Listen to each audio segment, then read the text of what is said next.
This video is sponsored by Skyle. പുറമേ നിന്ന് നോക്കിയാൽ മറ്റേതൊരു മിലിറ്ററി ഷൂട്ടറിനെ പോലെ തോന്നും സ്പെക് ഓപ്സ്. തോക്കുകൾ, പൊട്ടിത്തെറികൾ, മണൽ ചുഴലികൾ, അങ്ങനെ ഒരുപാട് കാര്യങ്ങൾ. പക്ഷേ ഗെയിമിനുള്ളിലേക്ക് ഇറങ്ങി കളിച്ചു തുടങ്ങുമ്പോഴാണ് നമ്മൾ മനസ്സിലാക്കുന്നത് that this is one of the most emotionally devastating and psychologically gripping games of the past decade. Yes, today we are diving into Spec Ops: The Line. കിട്ടേണ്ടിയിരുന്ന അംഗീകാരങ്ങളൊന്നും കിട്ടാതെ പോയ ഈ ഗെയിമിംഗ് ഓണറിലെ എല്ലാ നിയമങ്ങളും തകർത്തെറിഞ്ഞ ഇമോഷണലി ഹൗണ്ടിങ് ആയ കളിച്ചു തീർത്തിട്ടും ദിവസങ്ങളോളം ഹാങ് ഓവർ നിലനിൽക്കുന്ന ഒരു ഗെയിം.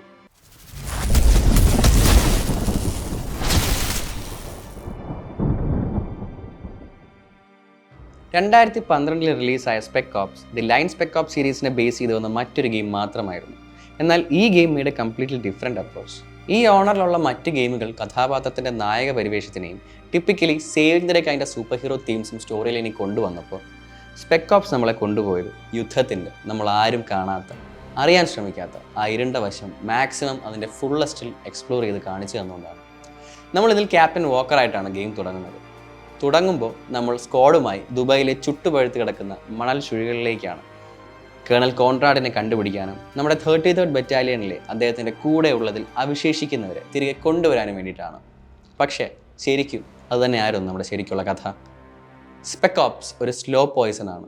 പതിയെ കൊണ്ട് കഥയിലുണ്ടാകുന്ന ഓരോ കാര്യങ്ങൾക്കും കളിക്കുന്നവരുടെ തീരുമാനങ്ങൾ ഒരുപാടേറെ അസ്വസ്ഥത ഉണ്ടാക്കുന്ന ഒന്ന്. അപ്പോൾ നിങ്ങൾക്ക് തോന്നും എങ്കിൽ അങ്ങനെ തീരുമാനം എടുക്കാതിരുന്നാൽ പോരെയെന്ന്. പക്ഷേ നമുക്ക് ആകെയുള്ള ചോയ്സസ് ഭയങ്കരമായിട്ട് അസ്വസ്ഥത ഉണ്ടാക്കുന്ന ഒന്നും അല്ലെങ്കിൽ അസ്വസ്ഥത ഉണ്ടാക്കുന്ന ഒന്നും ആണെങ്കിലോ. സ്പെക് ഓപ്സിനെ മറ്റ് ഗെയിമുകളിൽ നിന്ന് വ്യത്യസ്തതയുള്ളതാക്കുന്നത് അത് എങ്ങനെ ഇങ്ങനെയുള്ള ഗെയിമുകളും സിനിമകളും യുദ്ധത്തിന് കൊടുക്കുന്ന ഗ്ലോറിഫിക്കേഷൻ എങ്ങനെ ഇല്ലാതാക്കുന്നു എന്നുള്ളതാണ്. ക്യാപ്റ്റൻ വോക്കറായി നമ്മൾ കളിച്ചു തുടങ്ങി കുറച്ച് കഴിയുമ്പോൾ തെറ്റ് ശരി എന്നുള്ള സെൻസ് ഓഫ് ലൈൻ എവിടേക്കോ വെച്ച് പതിയെ മാഞ്ഞു പോകും. And the player, yes, we are forced to go along with it. നമ്മൾ ചെയ്യുന്നത് ശരിയായ കാര്യമാണെന്ന് വിശ്വസിക്കാൻ നമ്മളെ പ്രേരിപ്പിക്കും. എന്നാൽ ആഴത്തിലെത്തും തോറും അത് കൂടുതൽ വളച്ചൊടിക്കപ്പെടുന്നു. ഫോർ എക്സാമ്പിൾ, ഈ ഗെയിമിലെ ഏറ്റവും കുപ്രസിദ്ധമായ നിമിഷങ്ങളിലൊന്ന് ദി വൈറ്റ് ഫോസ്ഫറസ് സീൻ. വോക്കറും തൻ്റെ സ്ക്വാഡും ഒരു എനിമി ക്യാമ്പിനെ ബോംബ് ചെയ്യാൻ തീരുമാനിക്കുന്നു. അതിനു വേണ്ടിയിട്ട് അതിഭയാനകമായ മോട്ടാർ മിസൈൽസ് യൂസ് ചെയ്യുന്നു. പക്ഷേ മിസൈൽസ് യൂസ് ചെയ്ത് അതേ വഴി അപ്പുറത്തേക്ക് കടക്കുമ്പോഴാണ് നാം അറിയുന്നത് ആയിരക്കണക്കിന് നിരപരാധികളെയാണ്, സാധാരണക്കാരെയാണ് അവർ കൊന്നൊടുക്കിയത് എന്ന്. അവരല്ല, നമ്മൾ.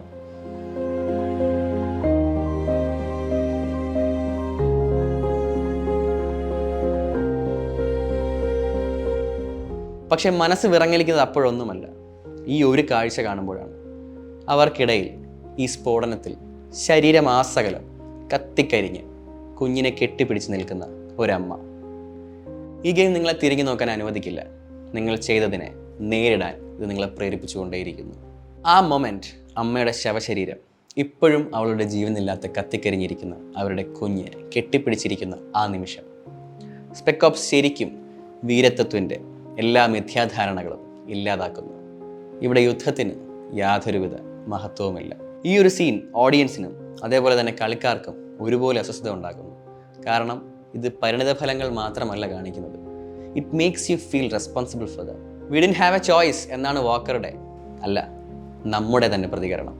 But the truth is there were no good choices, and that's where Spec Ops plays its most sinister hand. It forces the player to live with their consequences. നിങ്ങൾ തുടരുമ്പോൾ വാക്കറുടെ മനസ്സിലെ വിള്ളലുകൾ കൂടുതൽ വഷളാകുന്നു. ഒരിക്കൽ ശാന്തമായിരുന്ന അദ്ദേഹത്തിൻ്റെ പെരുമാറ്റം ഹാലൂസിനേഷൻസിനും ദേഷ്യത്തിനും ഭ്രാന്തിനും വരെ വഴിയൊരുക്കുന്നു. അയാളുടെ രൂപം അയാളുടെ മനസ്സ് പോലെ തന്നെ വികൃതവും ഭീകരവുമാകുന്നു. അയാളുടെ യൂണിഫോം രക്തത്തിലും മണലിലും കുതിരുന്നു. You are no longer in control of a hero. You are watching someone lose themselves. And by the end, you are left wondering if they were the villain all along. And yes, the ending. Or should I say the endings? നിങ്ങളുടെ തീരുമാനങ്ങളെ ആശ്രയിച്ചായിരിക്കും ഏതൊരവസാനമാണെങ്കിലും.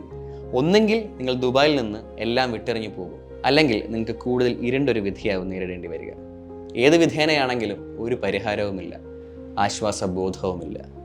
Spec Ops: The Line leaves you questioning everything you did, everything you thought you knew about the war, and everything the game tricked you into doing. പക്ഷേ ഇങ്ങനെ ഒരു deep morally challenging and complex narrative ഉണ്ടായിട്ടും Spec ഓപ്സിന് mainstream commercial gaming രംഗത്ത് ഒരു വലിയ വിജയം ഉണ്ടാക്കാനേ സാധിച്ചില്ല. മേ ബി ഇത് ഇറങ്ങിയത് മിലിറ്ററി ഷൂട്ടർ ഗെയിംസ് കൊണ്ട് മനം മടുത്തിരുന്ന ഒരു കാലഘട്ടത്തിലായതുകൊണ്ടാവാം. ഓർ മേ ബി ഇത് ഒരുപാടേറെ കളിക്കാർക്ക് മാനസികമായി ഒരുപാട് അസ്വസ്ഥത ഉണ്ടാക്കിയതുകൊണ്ടാവാം. But today it stands as a cult classic, a game that pushed boundaries and dared to ask the hardest questions. Spec Ops The Line എന്നുള്ളത് ഒരു കൊമേഴ്ഷ്യൽ ബ്ലോക്ക് ബസ്റ്റർ ഒന്നും ആയിരിക്കില്ല. പക്ഷേ ഒരിക്കലെങ്കിലും ഇത് കളിച്ചവരുടെ മനസ്സിൽ എന്നെന്നും തങ്ങി നിൽക്കുന്ന ഒരു ഗെയിം തന്നെയാണിത്. ഇത് വെറും ഒരു ഷൂട്ടർ ഗെയിമല്ല, ഇതൊരു അനുഭവമാണ്, മാനസികമായി ഒരു യാത്രയാണ്. ഈ ഓണറിനെ തന്നെ തലകീഴായി തിരിച്ച് നമ്മെക്കൊണ്ട് നമ്മളോട് തന്നെ ചോദിപ്പിക്കും, what kind of a soldier were you really. നിങ്ങൾ ഈ ഗെയിം ഒരിക്കലും കളിച്ചിട്ടില്ലെങ്കിൽ, ഇങ്ങനെ ഒരു ഗെയിമിനെ കുറിച്ച് ഇതുവരെ അറിഞ്ഞിട്ടില്ലായിരുന്നുവെങ്കിൽ, this is one such game which is worth revisiting. So, thank you for watching. Video ഇഷ്ടപ്പെട്ടാൽ ലൈക്ക് ചെയ്യൂ, കമൻറ്റ് ചെയ്യൂ, ഷെയർ ചെയ്യൂ, ചാനൽ ഒന്ന് സബ്സ്ക്രൈബ് കൂടി ചെയ്തു. സോ മറക്കണ്ട, എന്നെ ഇവിടെ തന്നെ കാണും. വി ആർ ഗെയിമേഴ്സ്, നമ്മൾ ചാവൂല, വി ജസ്റ്റ് റീസ്പോൺ.